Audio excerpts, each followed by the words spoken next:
Bienvenue à notre plateforme Indo-Africa. Bienvenue à cet premier épisode de notre podcast. Ici, Dr Ali Kali Si, Simwange Ali, chercheur scientifique, académicien, consultant en management avec un accent sur l'administration financière, l'administration de ressources humaines et les comportements organisationnels.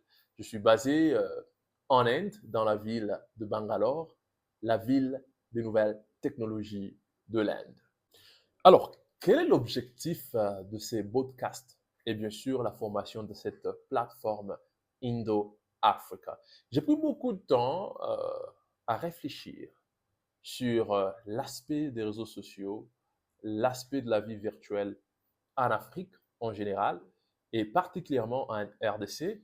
Comme vous le savez, les réseaux sociaux, la vie virtuelle en Afrique, en particulier en RDC, est beaucoup dominée par des contenus négatifs, inciviques, d'insultes. Et nos enfants, nos petits-enfants, nos futurs petits-enfants, nos jeunes frères, jeunes sœurs sont sur les réseaux sociaux. Ils consomment ces contenus et ces contenus ont un impact très, très majeur sur leur mentalité et leur façon de voir les choses. D'où il était important pour nous de trouver un mécanisme en place pour transformer les contenus de réseaux sociaux. Je ne suis pas un journaliste, bien évidemment, très loin de là. Je ne suis non plus quelqu'un des réseaux sociaux qui aime la vie virtuelle. J'ai pris beaucoup de temps de réflexion pour finalement venir à une décision et me dire que si je ne le fais pas aujourd'hui, qui le fera? Si nous laissons uniquement ces contenus d'incivisme, cette mentalité d'insulte, de futilité sur nos réseaux sociaux, alors nous laissons nos enfants dans un danger majeur et surtout le futur de notre pays, la RDC, mais aussi le futur de l'Afrique en danger. Il est très important de changer l'aspect et le type de contenu que nous exposons nos jeunes frères et sœurs, nos enfants, nos arrière-petits-enfants qui viendront après nous, les générations qui viendront avec nous, après nous, par des contenus qui vont leur servir, qui vont servir à avoir un développement pour nos nations respectives, mais aussi pour notre continent. Donc, sur cette podcast, on parlera uniquement de contenus positifs qui apporteront un plus, bien évidemment, dans notre pays, dans le processus de développement de notre continent. Et nos contenus seront basés sur les relations entre l'Asie et l'Afrique, parce qu'aujourd'hui, l'Asie, en tant que continent, occupe une place très, très importante sur la scène internationale.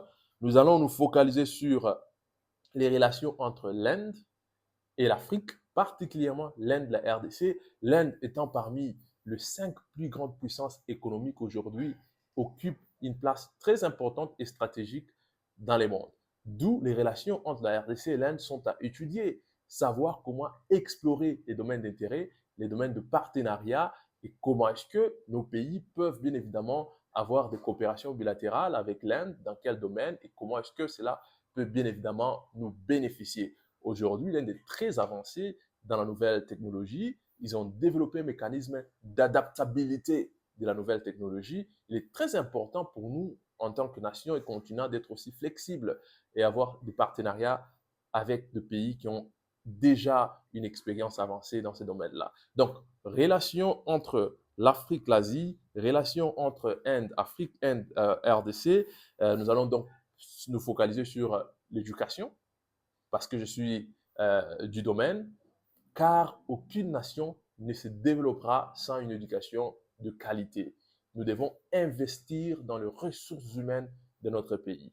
Donc, on va beaucoup parler de l'éducation, on va beaucoup parler d'affaires, donc le business, quel genre de partenariat l'Afrique peut avoir avec l'Inde, le privé, quel genre de business vous pouvez avoir, quel genre de partenariat vous pouvez avoir avec le businessmen indiens, quel genre de relation on peut développer. Est-ce que vous pouvez créer une entreprise en Inde? Est-ce que vous pouvez avoir des partenaires ou sponsors ici en Inde ou en Asie en général? Nous allons explorer avec vous cela. Nous allons aussi inviter certains businessmen indiens qui ont intérêt à investir en Afrique pour bien évidemment parler de leurs projets et trouver des partenariats.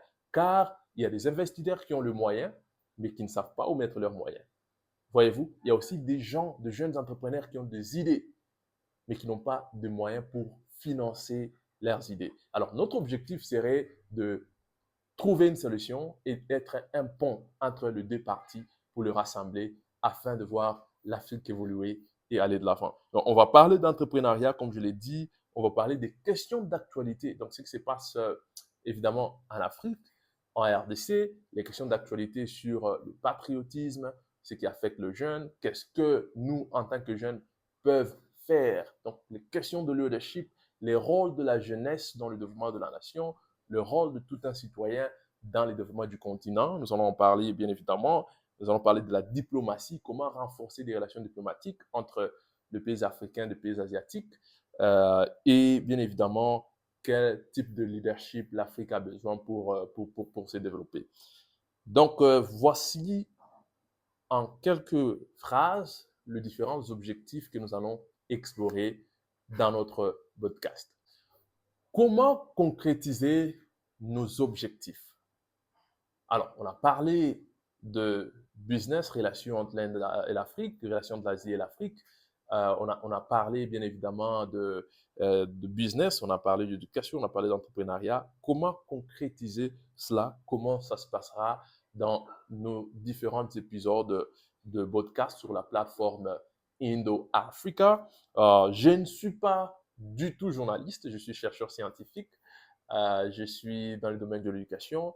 D'où ne vous attendez pas à un journaliste de parler à un certain niveau de journalisme. Je vais juste partager mon opinion librement. Nous serons complètement apolitiques. Nous n'allons pas prendre des partis X, Y. Nous allons partager notre opinion librement, sans être influencés par rapport à ce que nous pensons que les jeunes ont besoin pour voir leur développement. Nous n'allons pas nous focaliser dans la politique. Donc, c'est moi qui va commencer à présenter l'émission. Je vais commencer aussi à recevoir différents invités dans tous les domaines. Donc, nous aurons les invités des confessions religieuses, nous aurons le leader d'opinion, nous aurons le responsable du gouvernement, nos autorités en Afrique, en RDC. Nous allons avoir aussi les autorités locales en Inde. Nous allons voir le businessman de l'Inde qui ont l'intérêt pour l'Afrique. Nous allons voir les responsables d'universités, institutions ou entreprises technologiques pour parler avec eux, partager sur différents sujets. Comment ceci se passera? Ça sera une fois par semaine. Donc, nous allons commencer à publier des vidéos une fois par semaine. Et chaque vendredi, donc une fois par semaine, les vendredis, nous allons commencer à partager une nouvelle épisode qui va se focaliser sur différents sujets dont je venais de mentionner. Et donc, voilà comment nous allons procéder dans notre podcast. Alors, pour finir, ceci n'est pas une émission traditionnelle africaine ou congolaise. Ceci est un concept de discussion entre nous, la diaspora africaine asiatique, et bien évidemment nos différents compatriotes africains, qui soient en Inde ou en Afrique, mais aussi le businessman indien qui aurait de l'intérêt pour l'Afrique, les différents businessmen asiatiques, qu'ils viennent de pays arabes, qu'ils viennent de la Chine et d'autres pays. Nous allons plus avoir des discussions et explorer les domaines de partenariat et voir comment est-ce que cela bénéficiera à l'Afrique. Donc, encore une fois, je ne suis pas un journaliste, je suis juste un chercheur scientifique qui a voulu partager nos opinions et ce que nous pensons pour contribuer au développement de notre continent. Nous devons protéger nos enfants et nos futures générations. Si nous ne prenons pas la responsabilité aujourd'hui de nous rassurer que le contenu qui vient sur les réseaux sociaux ou en ligne sont des contenus constructifs pour notre continent, pour le futur de notre continent, nous allons donc être responsables et tenir responsables à l'échec de notre continent. D'où baptisons ensemble notre continent, un continent qui a un avenir très, très, très radieux, un avenir meilleur, qui a des compétences et des richesses, pas seulement à travers nos richesses de ressources naturelles, mais aussi nous avons un capital humain très, très riche. D'où Si vous voulez participer en tant qu'invité dans nos futurs épisodes, veuillez nous écrire au numéro qui est affiché ou nous écrire par email, au mail bien évidemment à l'adresse courriel qui est affichée, ou simplement nous contacter sur WhatsApp au numéro qui est affiché. Si vous êtes enthousiaste, vous avez la même passion que moi de protéger la future génération de notre continent, alors abonnez-vous à cette page, partagez la vidéo afin que nous contribuions tous ensemble au développement de l'Afrique et à changer l'atmosphère de notre vie virtuelle pour protéger les enfants de l'Afrique, les futurs de l'Afrique, avec beaucoup d'amour et d'intention.